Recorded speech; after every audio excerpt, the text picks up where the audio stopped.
Tujikaze, tujikaze, jikaze. Tujikaze, tujikaze, jikaze. Africa, tujikaze, tujikaze, jikaze. America, tujikaze, tujikaze, jikaze.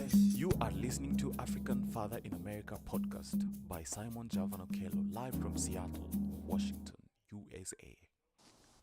Thank you so much for joining me for another amazing session of the Daily African Proverbs. I am here live on YouTube and we're also live on Clubhouse. And I'm really privileged. I have an amazing special guest here with me. And we are going to dissect this South Sudanese proverb. And also we are going to have a conversation and read excerpts from an amazing book that has been written by my special guest. My guest is my brother Malik Aduni, who is the author of, an amazing book titled Malik's Magic African Alphabet Heart. Malik, I just want you to say hi real quick and, just share with us what today's proverb means to you. The proverb from Sudan says that even if a log lies in the water for a long time, it doesn't become a crocodile. Thank you so much, Malik, for taking your time. Hi, Simon. Thank you for having me. Everybody who is listening, thank you for taking the time to listen as well. Very appreciative to be on the show.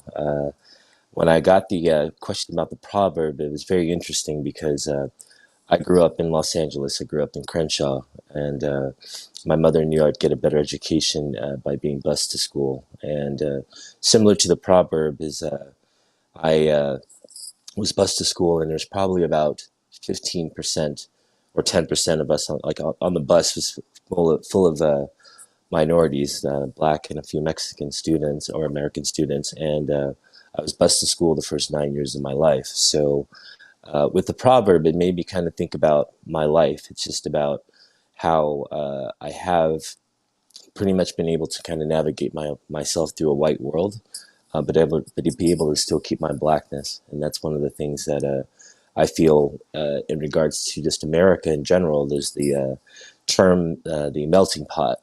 I never saw America as a melting pot. I saw it more of a tossed salad in the sense that, in a salad you have your cucumbers, you have your tomatoes, you have your lettuce, and the whole thing about it is that it tastes better together. It's like by us having our differences in regards to cultures, and it just makes it better together when it can be tossed salad together collectively. Thank you. Thank you so much. I love that. I love the analogy and the wisdom that you use to describe the meaning of the proverb that we are discussing today. I will be sharing the proverb. I'll be pinning it in a moment at the top of the room on Clubhouse. But if you're just joining us on Clubhouse or on YouTube, the proverb says, even if a log lies in the water for a long time, it does not become a crocodile. And Malik just shared with us, his thoughts about it. I would love for you all to join us on stage if you're on Clubhouse, so that you can share your thoughts as well. And in a moment, you'll be able to join us on YouTube. We are live streaming. I already see a few people, have already joined us there. Leave us your comment and let us know your thoughts about this proverb. We are going to dive a little deeper into, Malik Aduni's story. And later on, we are going to, read a few excerpts from his book. And then you learn how you can stay connected with him. So at this moment, I want to share that, when I looked at this proverb myself, even if a log lies in the water for a long time, it doesn't become a crocodile.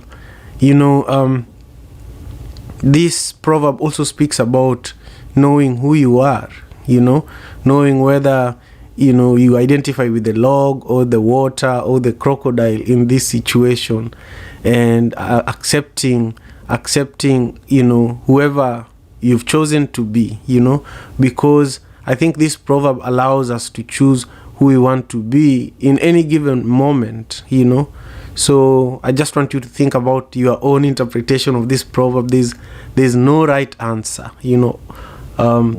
I just wanted to share that as we begin our session today. My brother Malik, I want you to talk to us a little bit about, a story in your childhood that still inspires who you are today. When I was researching, about you before our conversation today, I learned that, you're a co-founder of an amazing, organization. You're serving on a number of boards. You are an author. You are a mover and shaker. And I wanted you to share with us a moment in your childhood. For me, when I was about 8 years old, my mother gave me a bicycle, and every morning I would wake up early at around 2 a.m. to distribute milk and bread in our neighborhood. And that story is what helps me wake up in the morning. Even these days, I always remind myself that if I could do it when I was 8, why can't I do it now? So share with me your story, from your childhood between the age of 8 to 12 that inspires who you are today. Actually, this is a funny story I'd like to share. When I was a kid, my dad used to have a piggy bank for me, and it had a bunch of $2 bills in there. So, when you're a kid, you wanted to play video games. So I was kind of a bad kid. So what I would do is take the quarters out of the piggy bank, and then I would ride my bike to UCLA and play video games. After I started taking too many quarters, I moved on to start taking the $2 bills. So, it was like a little piggy bank, and I pulled the $2 bills out and I went to go play video games. And then I remember towards the end of the summer, my dad said to me, he goes, "Son, have you been in your piggy bank?" And I said, "No." He said, "You're lying to me. You've been in the piggy bank." And I apologized. And he spanked me. And I tell that story because I had to replace them. He basically said, "All right, well, you have to replace that money." So what I started doing, I was pumping gas at gas stations. We would ride our bikes up to LAX airport and take the shopping carts from people and make quarters back. So I was able to back, but it stuck with me just because $2 bills, most people don't know they're still in currency. So every year for my birthday, I always go and get $2 bills and I give them out to people, special people. If I meet someone and they resonate with me, I give them a $2 bill. The last 2 years, because of COVID, I wasn't able to get any $2 bills. And my dad's birthday this year, I went to the bank. And when I went to the bank, they had 140 brand new $2 bills. And I took them so I could share them with everybody to have my dad keep going. So in my children's book, I actually put some $2 bills to people as presents because it's kind of ironic that I would take the $2 bills and ride my bike to UCLA. And then eventually in the future, I went to UCLA. I graduated from UCLA. I'm on the board of entertainment for UCLA. So I feel that the $2 bill story revolves around just, being a kid and you mess up, but also being able to change and be able to do better. So that's my $2 bill story from my dad. I love it. Man, I have a $2 bill in my wallet that I never give away. I was told that it's a sign of good luck, So, yeah, that's an amazing story. And welcome everyone who is with us at this moment on Clubhouse. I would love for you to join us on stage. We want to hear your voice. At 6:30 a.m., I'm going to turn off hand raising, and my hope at that time is that we will have enough people on stage that can also share your comments on my conversation with my wonderful brother Malik Aduni, who is our special guest today, and also your thoughts on today's proverb. And you can join us on YouTube as well. The link to the YouTube live stream is pinned at the top of the room on Clubhouse. And it's really, really a privilege to be with you here, my brother Malik. I want you to now just walk us through a little bit of your book. I know you have the book by Close By. Right. One day I want to be able to touch this book and feel it, because I have 3 little girls. I love reading books written by African authors and just, black authors in general, and they love it too. Sometimes they see a book that we haven't read and they see that it's by a black author and they're like, Daddy, we should get this one, so they will be watching this conversation, and I'm just grateful. What's your favorite part of this book that you wrote? What excerpt can you read for the gathering here today? Yeah, actually, I found one that I wanted to read about. So just to press, it's Malik's Magic African Alphabet Hat. When my dad was alive, I was a tour manager, and I used to buy him hats when I traveled around the world. And when he passed away, I buried the hats in several different countries. I buried in Australia, and England, and Spain. And I just thought that was too sad of a story. So 2004, I was teaching English in Japan, and when I was teaching English there, kind of resonated with me about that children's stories are not just written for children, they're also written for adults. So one of the sections I wanted to read is about Djibouti, actually. And it says, in Djibouti, Malik thinks he's in the middle of nowhere. Imagine how surprised he is to snorkel with whale sharks there. So there's a picture of Djibouti where you can go swimming with whale sharks. Most people don't even know where Djibouti is, nor would they think they'd be able to go snorkeling with whale sharks. And I actually added a pearl in there as well.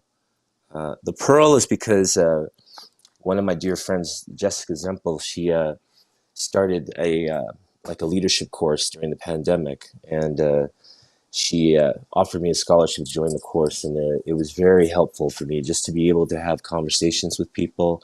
And we did the pearl because the thing is with a perfect pearl isn't perfect. It takes grit. And basically when you look at a pearl, if it's not have any sort of divots or anything, it's not a perfect pearl, because with the whole thing, just like life, it takes grit to be able to power through and have something special come out. And that's what I feel about the book in a lot of ways too. Man, I love it. So with this part about Djibouti, you are in Djibouti and this is an experience that you had, and then you brought it and put it in the book. Well, it was more of an experience of, I lived in Cape Town, South Africa, and also lived in Mozambique. In regards to the other places in the book, I just wanted to do, my mother and I focused on the fact is that, we wanted to show people that Africa is a continent, not a country, that there's so many different languages and cultures and people, different climates that are in Africa, and just to really kind of show people that it's a continent, not a country, because for some folks, they just think Africa is one place. And for us, we wanted to just show the vastness of like how big it is and the various beauty of the cultures that are there. For example, in Burundi with the Burundi drummers, or the Festival of Masks. There's so many different things that happen in Africa that a lot of people just don't know. And that's one of the things that I'm doing with the book also is I'm going to be partnering with 26 schools in Africa, and going to be asking people to donate books to schools in Africa. It's called the Page It Forward program. And basically what I want to do is send 30 books per school. Right now I have 3 schools that I am looking at partnering with, but I'm planning to send books to 26 different schools, and hopefully next year go read the books at those schools.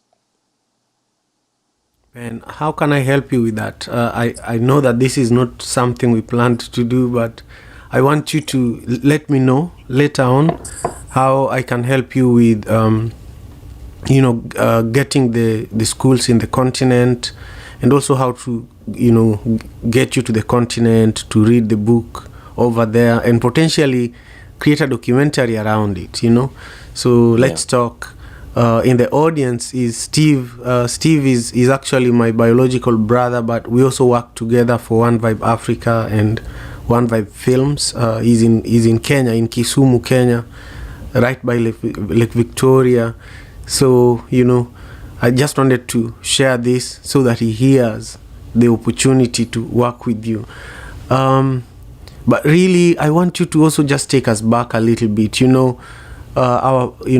being a father myself now, my relationship with my father has evolved a lot. And earlier on, before we got live, and began this conversation formally, you are speaking to me about how your father is, an important figure in your life, and my podcast is called the African Father in America podcast, and I love asking questions that can inspire other young men, other black fathers, African fathers globally, to also, just try their best, not do better, but just keep trying, because it's not easy already. So I wanted you to speak about, your relationship with your father, and where you are in this moment. You are touring, you're on a Right. book tour, right? No, I'm actually here for a DJ tour. I manage an artist named Ashba, DJ Ashba, his name. Yeah, he used to be the former guitarist from Guns N' Roses, and we've been working together over the last 5 months. I've been working in the music industry for 20 years. I've lived in London. I produced events in South Africa and Australia, and I'm currently in Green Bay, Wisconsin. And yeah, part of our conversation is I grew up in Crenshaw, and in Crenshaw, the coldest it'll probably get is maybe 48 degrees at night or something like that, because it's like California. And here in Green Bay, dropped down to like 32 degrees, so it's freezing down here. So it was, just kind of getting used to the weather and being here, but also just being able to have a show in Green Bay, which is known for its football and its cheese, and also just a kind of a nice place to visit in terms of like sporting events, but also just, it's kind of interesting just to be here, because even though it's still part of America, it's so foreign to me in terms of being up here. So, and I've traveled a lot of places. So, I mean, I've lived in Japan and whatnot, but just I'm just excited to be able to do the show tonight and see how it goes. We're creating a new music genre called GDM, which is guitar dance music, which has the components of EDM, which is electronic dance music, which is, and we think about it, the derivatives of EDM actually starts with like just house music, which was created by black people in Detroit and Chicago, which is also where, it goes back to Africa with the drums and the beats. In regards to my relationship with my father, it was interesting because, go ahead. Man, I would love to have another session with you just to focus on music, because I work with a lot of artists. I've probably worked with artists from over 24 countries in Africa at the moment, because of Madaraka Festival that I've been organizing for a while, 8 years now. So, I want to talk about the new genre of music that you're working on. I want to talk about, I was a DJ too, so there's so much I want to talk about. So carry on, share with us, just a little bit about your relationship with your father, and then I want us to, continue on for a bit, and just talk about, are you planning a book tour, and how can people who are listening get a copy of the book right now? That's the next thing I want us to talk about. Great. Well, you can purchase the book via maliksmagichat.com, www.maliksmagichat.com. That is the website where you can purchase the books through Mascot Books. But if it's international, you can buy it on Amazon or Barnes & Noble.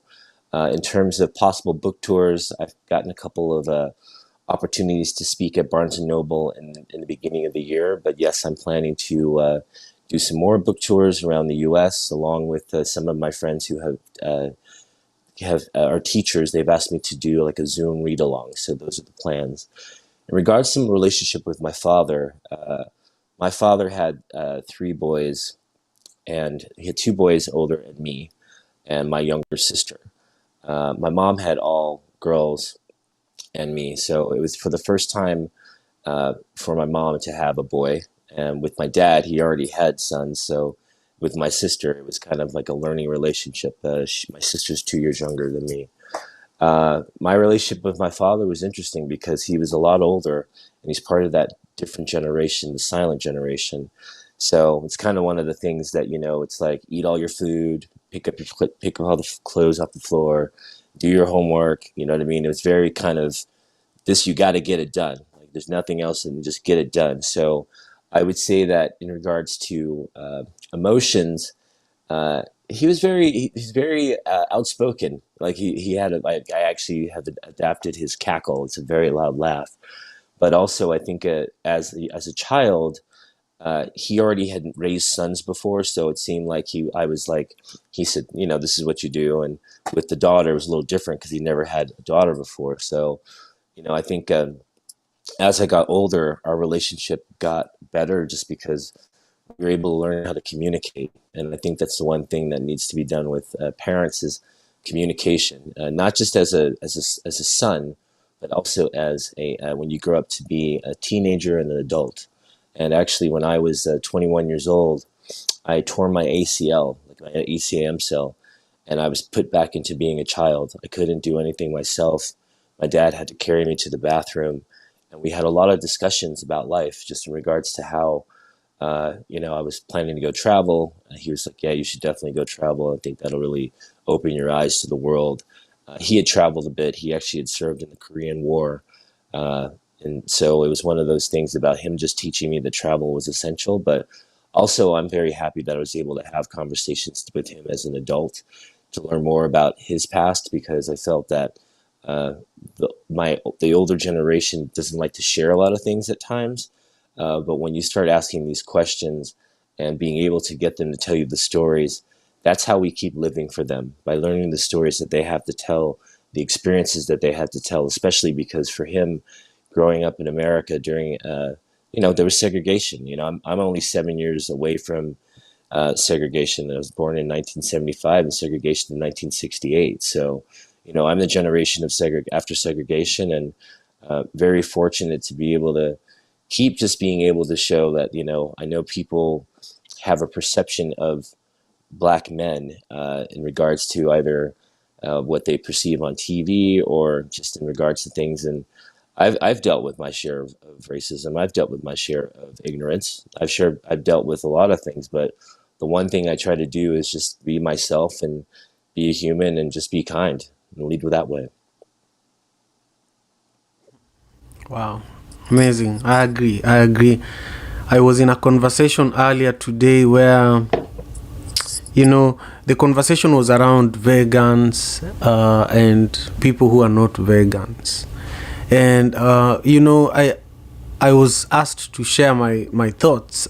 Am I a vegan or who am I, And, I found myself responding that, it doesn't matter who you are, just come with whatever you eat and let's unite, let's have a conversation, let's be together like we are, because we just want to be human. Right now, there's so much that has already been created by other people to keep us separated, and separating ourselves with diets, with this, with that.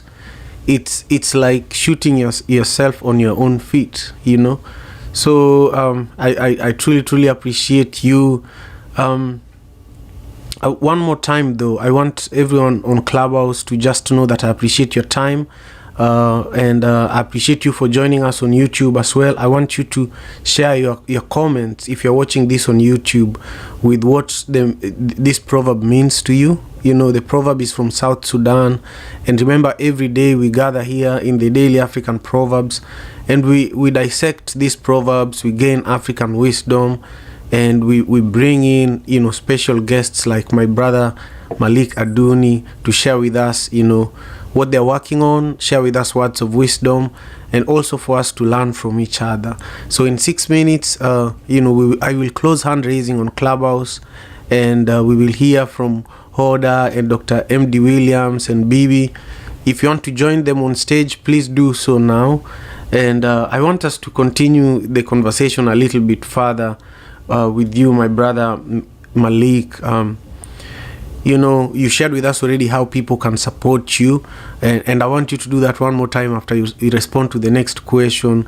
If you are in Africa and you are an author too, you're an aspiring author, a lot of the time, one of the things that, even if you are an entrepreneur in the continent, you lack a mentor, you lack someone that can hold your hand and and walk you through a process like what you just did with your book, what you did with your music, I want you to share just maybe three tips for someone who is aspiring to work on a book like the children's book that you've just published.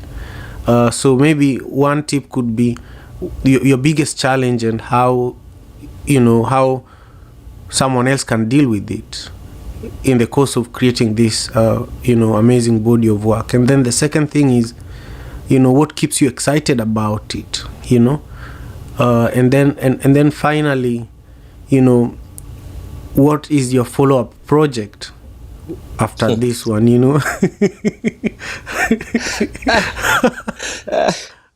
All right. Well, I'll start with the first part. And I started this book 17 years ago. I was teaching English in Japan, and the students, I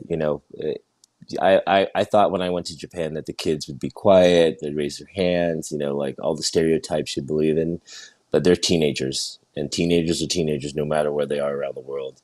The one thing that helped me with the students is that when I started learning some Japanese and talked to them in their native language, it built a bond between us, because some of the students, they thought I was like a superstar and a basketball player or an actor.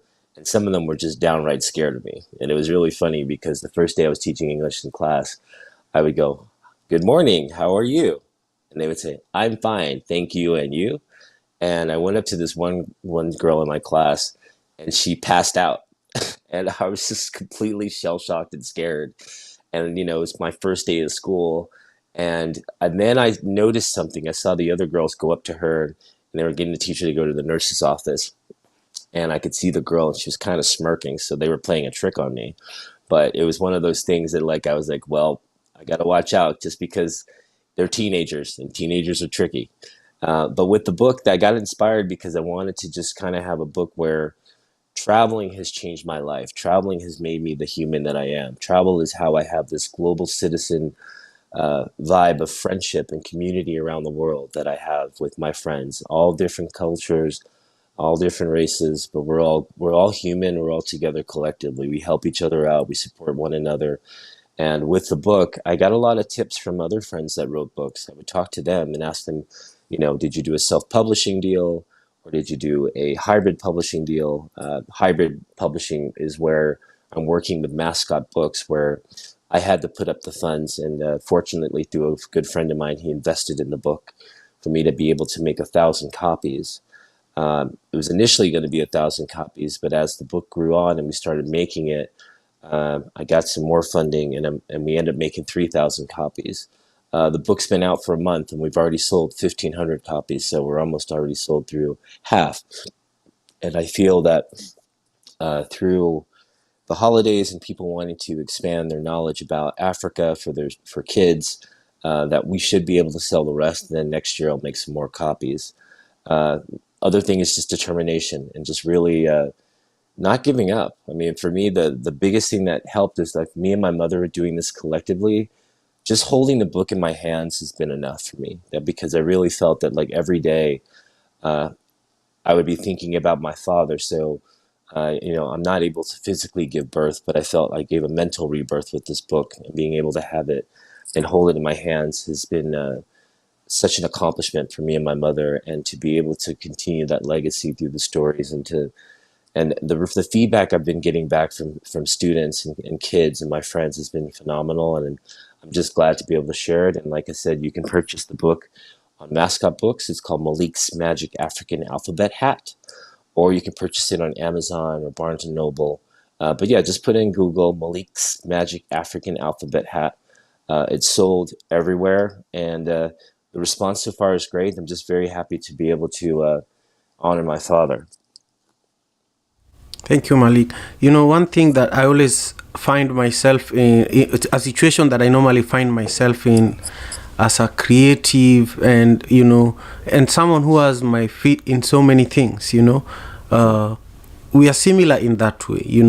I'm the founder of One Vibe Africa. I host the African Father in America podcast.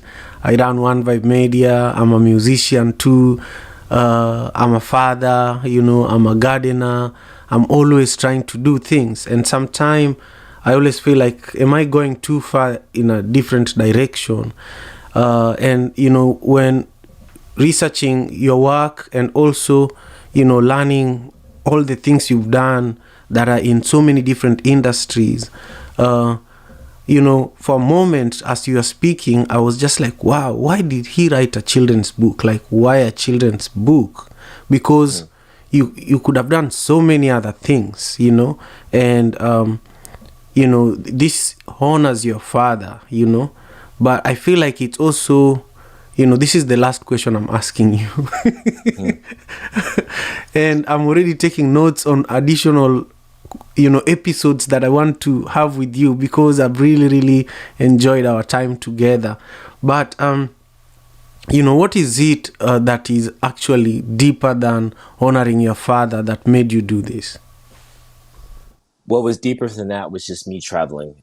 Actually, Malik's Magic African Alphabet Hat is technically the second book, because I initially wrote the first book, which is Malik and the Magic Seeds.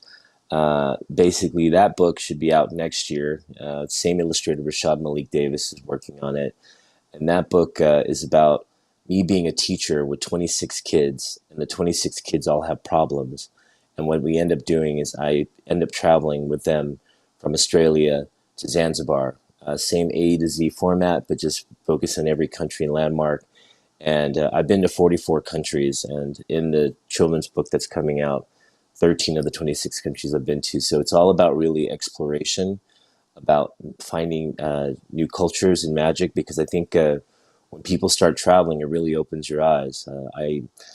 I remember the first time I went to France and I took the Channel train across. It was the first time I had met another dark-skinned person, but we couldn't speak the language. He was French, and he was talking to me, and I said, je ne sais pas français, because that's all I knew. And when the one thing I do remember is by just smiling and hand signals and being able to talk. But it was kind of an interesting moment, because it's sort of like, there are dark-skinned people from Dominican Republic or from Cuba or different countries. But, sometimes here in America, some people think just because you're dark-skinned that you're African-American, but there's so many different cultures that are not.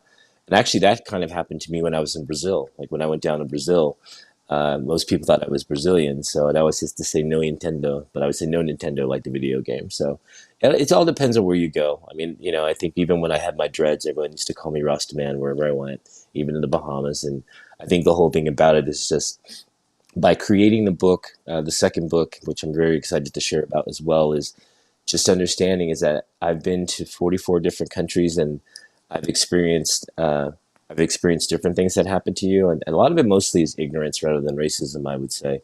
But it's just one of the things, by me being able to be the person who I am and have these communications and open up someone's eyes in a different light, has been something that I treasure by being a traveler.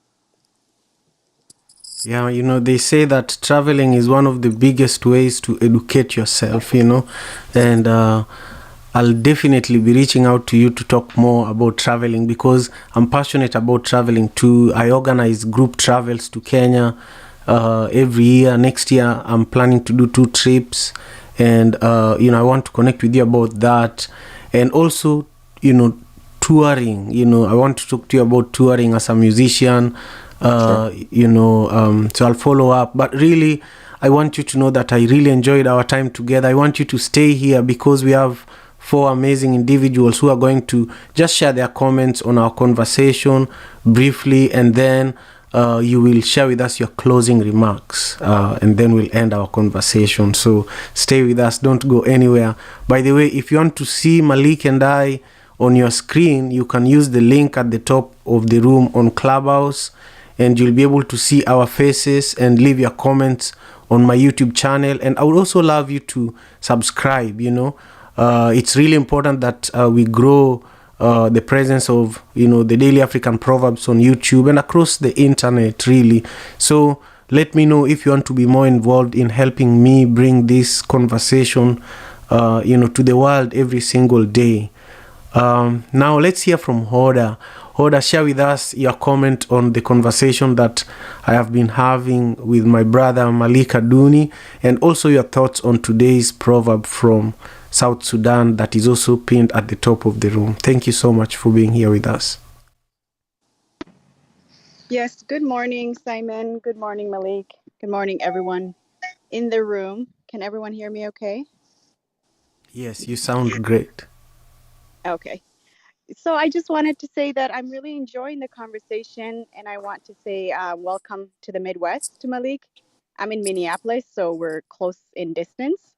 So yes, it's very cold today and this week out here. And I'm just enjoying the conversation. I love hearing what other Africans, what other kinfolk are doing out here, and I would love to support. And I'm an avid reader, so I will definitely be getting your book. And I'm also aspiring to be a children's writer myself. I think there's something very special, something very meaningful in so many ways we can learn through children's books. So that's always been one of my goals in life. And as far as the proverb, to me, the way I interpret it, it means no matter where you find yourself in life, in in different places, in different circumstances, that you will always be your true self. So that's what I take from the proverb. Um, the log kind of being in the water doesn't change what it is. So we're always going to be deep down who we truly are.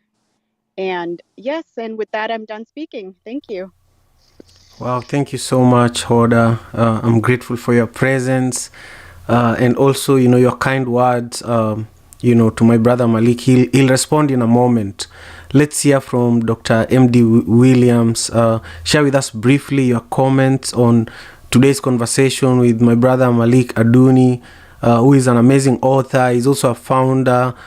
He's a co-founder of an amazing organization, and really he's a mover and shaker. He's currently touring and creating a new genre of music with an amazing DJ that he shared with us during our conversation today. Dr. M.D. Williams, the microphone is yours. Well, thank you very much. I appreciate that. And Malika, hey, congratulations to you on all your success and your hard work. I know sometimes it seems like it feels like you're moving in mud a little bit, but trust me, and I know you know this. You keep moving forward, everything works out. But I appreciate you sharing your story and sharing your journey and what you have created for African people or African American or African Brazilian. It doesn't matter because of our background and our heritage. And I relate to you a lot because I am a child also of after segregation, and so I understood, and I have a cosmetology type of viewpoint too. My travel in the world was a little bit different because I served in the military. I served in the Army and in the Navy, and so I did travel, but a lot of the travel that I did, I lived in Germany for 6 years, so I did get to travel and everything like that. But my travel was a little different. But I got to enjoy a lot of experiences, just like you were talking about. So I appreciate that. For the proverb today, just like Oda just said, you can submerge yourself in any type of environment.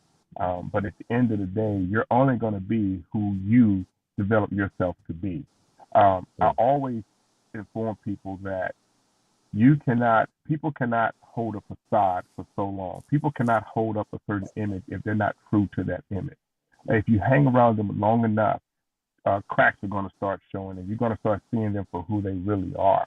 And I always taught my kids, like I said, even though I've been on here before, my kids are grown now, but I always taught my kids that be careful who you call your friend and be careful who you let close to you. Just because you like the same video game, just because you both like to ride bikes, whatever the case may be, does not mean that actually your friend. It takes a time. It takes at least 90 days to get to know somebody very, very well, because people are going to put up a facade, especially if they're working to get into your environment or if they're in your environment. So you got to understand that the person you meet in the beginning might be just representation of that person, but not that actual person themselves. But if if you put yourself around that person for a good amount of time, then you're going to start seeing the person for who they are. And you know, and just like the proverb said too, the person, your true nature is your true nature. Now, I do believe you can change your nature, but your true nature is your true nature by choice. And I yield the mic. Thank you so much, Dr. M.D. Williams. Let's hear from Bibi. Bibi, I hope you're doing well. Thank you so much for your continued support. Share with us your comments on the conversation with Brother Malik Aduni and your thoughts on the proverb briefly. Thank you so much. Good morning, good afternoon, good evening, and thank you so much for hosting this room, Simon. And thank you, Malik, for coming in because as parents, we gotta start teaching our kids early. And to me, I emphasize so much on reading, especially to my little ones, and it's just amazing that you write children's book, which is awesome. That's something I'm actually aspiring to do, except I'm actually wanting to write in my language and have it translated in English, because I feel like my tribe is starting to become extinct. It's like fewer people speaking the language, and English and other languages has taken over. So it's like, so I wanted to do that, and that was something I've been planning on doing for years now, and before the accident. And I had actually completely forgotten about it until today. It just sparked my interest back in. So thank you for that inspiration, and I would really love to check out your book as well, because I love to support local, and by local I mean like people that I know a little bit about them. I'll love more info on that as well. And as far as the pop-up goes, I'm going to use it as, you use a different animal, like a snake. No matter what a snake tries to do with its old skin, it will shed the old skin, but it will still be a new skin with, a snake with a new skin, but nothing about them is going to change. If anything else, it's just going to be the size. And that also applies with people that are not positive in your life. Like when you let them go, and don't try to refriend them or let them back in your life, because if they truly hated you in the past, nothing is going to change that. And they will pretend to be nice to you, but eventually their true colors are going to come back and they will show it to you. So that's my short interpretation for today's Proverbs. And thank you so much, and have a good one. Thank you so much, Bibi. Bibi's story is, super amazing, and you should read her bio and also connect with her. She's really, really a powerful person, just considering everything she's been through.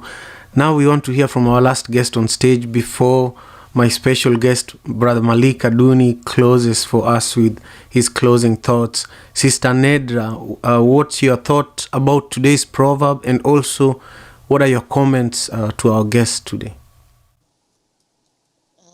Yes, good morning. This was very inspiring. And Malika, really, Sister Nedra, could you get closer to your microphone, please? can you hear me? Yes, I Hello? hear you. It's just a little low. I wonder if you could Oh, move a little closer to your microphone. let me check my volume. Okay, thank you. And to everyone who is joining us, we do this every day, 6 a.m. Pacific Standard Time. That's 5 p.m. East African Time. Join us here on Clubhouse and also on YouTube. We truly, truly appreciate your continued support. Sister Nedra. Yes, so is this better? Yes, yes, yeah. We will go. We will take it that way. Thank you so much. Okay. So yes, Malik, thank you again for your story. Very inspiring. I connected with it on very many levels. I'm a retired musician, semi-retired filmmaker, and photographer, and I'm currently writing my first science fiction Afrofuturist novel. But I am also about to become licensed and certified to open a gallery performing arts after school center in in Bay Point, Hunters Point, San Francisco. So at the moment, I'm gathering warriors for the curriculum. And one of the things that I really want to do, and this is how you got me so stoked, is I want a fabulous collection of books for the children of different ages. And I also want authors to come in and talk about themselves and how they got started and talk to the children of a particular age. So moving on to the proverb, it made me think about one that I've been stuck with for a long time. That just because, and I believe it's Malcolm X, just because a kitten, a cat has kittens in an oven, it doesn't make the kittens muffins. And I may have been born in America, but I'm an African, and I yield the mic. Oh, thank you so much. I'm grateful for your words of wisdom. Thank you so much, and to everyone on stage, Hoda, Dr. M.D. Williams, and Bibi, and Sister Nedra. Thank you again for sharing with us. And I want to pass it to my brother Malik Aduni to share with us your closing remarks. Include some of the thoughts that came from our guests who are with us on Clubhouse. And really, I want you to know that I'm truly, truly grateful. I had no idea that you are on tour right now. I would have been, uh, I would have been, I would have been a little kinder. I think I pushed you too much.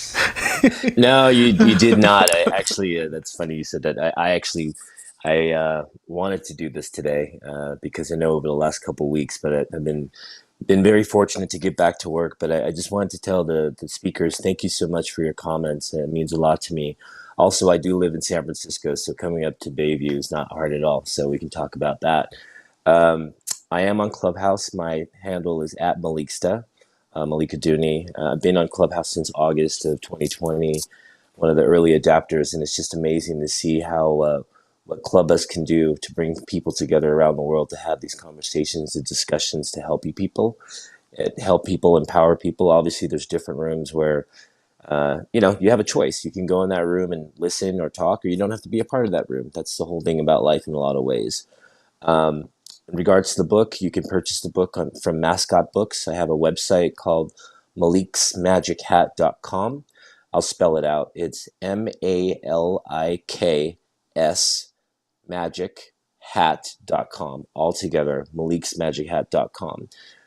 For people who are international, you can purchase the book via Amazon. It's also available on Barnes and Noble and other bookstores. Yeah, the thing with this book or traveling and touring in general, I can't even express how I feel about the first time I got to hold the book, to actually touch the book, and I'm so honored and thankful. Actually, a friend of mine, she introduced me to an artist, and his name is Rashad Malik Davis. So my mother, she's 84 years old, and she's just like, we got to hire him on the spot. I said, Mom, you got to look at his work first because, we have the same name. So she got really excited. But, his work speaks for itself. Is that literally people try to ask me what age group the book is for. I say between 4 and 8 years old, just because I have some friends, kids that are reading Harry Potter at 4 and 5 years old.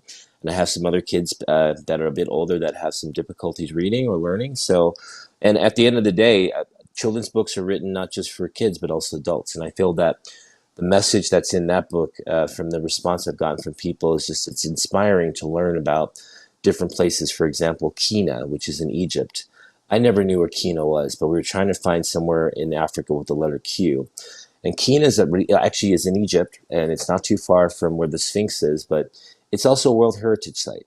And a lot of people didn't know that either. So I would say that, like, I would bring this book and do a trivia night, and I'm pretty sure if someone got every single place in that book, I would be very surprised, because my mother and I spent a lot of time looking at the different places around Africa to find things. So yeah, this is kind of the thought about it. It's just really just to inspire people. I think that's the one thing that when I actually lived in South Africa, lived in Cape Town, I'm African American, but it's funny because when I was in Africa, no one thought I was African; they thought I was American. So it was kind of a role reversal, I guess you'd say, in a lot of ways, just because everyone thinks, since we're a dark skin, that we're all the same. But there's just different people, and it's good. I mean, we're all here collectively. We're all here to learn from each other.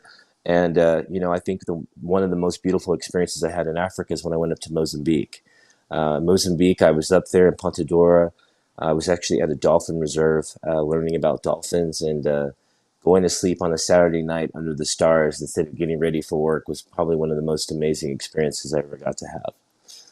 So yeah, it's been a process, and I just want to keep motivating people, being able to.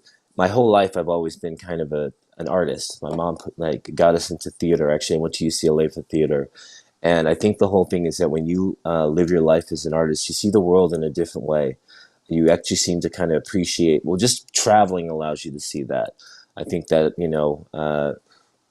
some of my friends that I grew up with, unfortunately, who are not here anymore, I actually traveled to live my life for them. Is that I was very fortunate to get out of my neighborhood. I was able to go to university. I was able to live in several different countries. And I do a lot of the things in my life for the people who aren't here. I like to honor my friends who unfortunately were lost to gang violence. I want to honor my friends who, passed away from cancer or anything. I also want to honor my friends that aren't here anymore. And one of the other things I wanted to bring up is I'm also on the board of directors for the One Heart Movement. The One Heart Movement was started by Krista Kleiner. She started it because the majority of the frontline workers who passed away from COVID were Filipino American, and right now we are partnered up, and we're planting 3.3 million trees in Africa and Tanzania. We just did a partnership with Cherokee Cherokee Medical, who's donating trees. But yes, those are the things that, like, for me, it's just being able to amplify the various things that I believe in and the causes, and to be able to build, to plant trees for the people who passed away. It's kind of like a rebirth of them coming back to life. It also helps empower where we're planting the trees in Tanzania. We're empowering 90% of them are women, and we're really just wanting to help rebirth the life of, unfortunately, the people who have passed away so far. Man, when you're talking, I have to take notes. I'm sorry, I was moving off screen for a moment. I'm also passionate about tree planting. So when you're talking about tree planting, I had to take notes there. And also, I ran a really nice space right on Lake Victoria that, my mother really founded. And it's a space dedicated to women as well. And so we are planting bamboos, thousands of bamboos. We are trying to create a bamboo industry, because bamboo is, one of the fastest growing, it's probably the fastest growing tree, and just how much carbon it sucks out of the atmosphere, and how much it enriches the soil, so we are putting in a lot of work into that. And also we are planting a lot of avocados as we speak. And Steve, who is in the audience, is deeply involved with that work. Anyhow, so I took my notes. I'll be reaching out to you again to talk about all this amazing work you're doing. And I really, really want to thank you for your time, Malik. It means a lot. I learned more about you than I learned when I was researching. So I should have just waited for us to have this conversation. But I want to thank, Hoda and MD Williams, Dr. MD Williams, Bibi, Sister Nedra, and also in the audience, on Clubhouse, we have, amazing people, and I'll just mention names quickly. Hadi, thank you for being on Clubhouse and also on YouTube with us. I can't wait to host you as a guest in the coming days as well. Angeli and Lovell and Queen and Sarah and Steven and Dog and Jerin and Sensas and Samantha. Thank you so much. Go ahead, Brother Malik. Yeah, I also want to say special thanks to Adam Swig from Value Culture. Adam and I have been in touch over the last year and a half, and he's been very inspiring to see the work he's doing in San Francisco, and he's the one that introduced me to Simon. So I just want to give a shout out to Adam, and I appreciate you, brother. Thank you. Oh man, yes, I truly appreciate Adam too. I meant to start this conversation by thanking him, and then I completely forgot. So thank you for bringing it up. But no worries. Yeah, man. And I really, really value the attendees of the Daily African Proverbs, and I really, really value everybody that watches this conversation on YouTube and also listens to the episodes on the African Father in America podcast after we've done this session. So thank you all. You are so many in the room today. I can't read everybody's name, but just to know that I am grateful. And I want you to grab your copy of Malik's book, Malik's Magic African Alphabet Heart. He's holding it in his hands, and I can't wait to grab a copy for me and my children. And I can't wait for people in Africa to also hold this book physically the way you are holding it right now. Man, thank you. And tomorrow I have another special guest.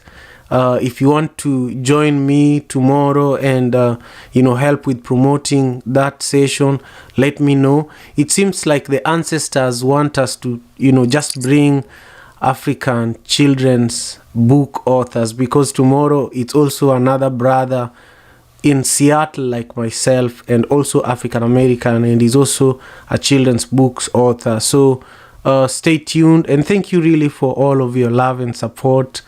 And this is going to mark the end of our conversation today. Take good care of yourselves. Peace and love. Thank you so much. African Father in America. Tujikaze, tujikaze, jikaze. Tujikaze, tujikaze, jikaze. Africa, tujikaze, tujikaze, America. Tujikaze, tujikaze, jikaze. You are listening to African Father in America podcast by Simon Javan Okello, live from Seattle, Washington.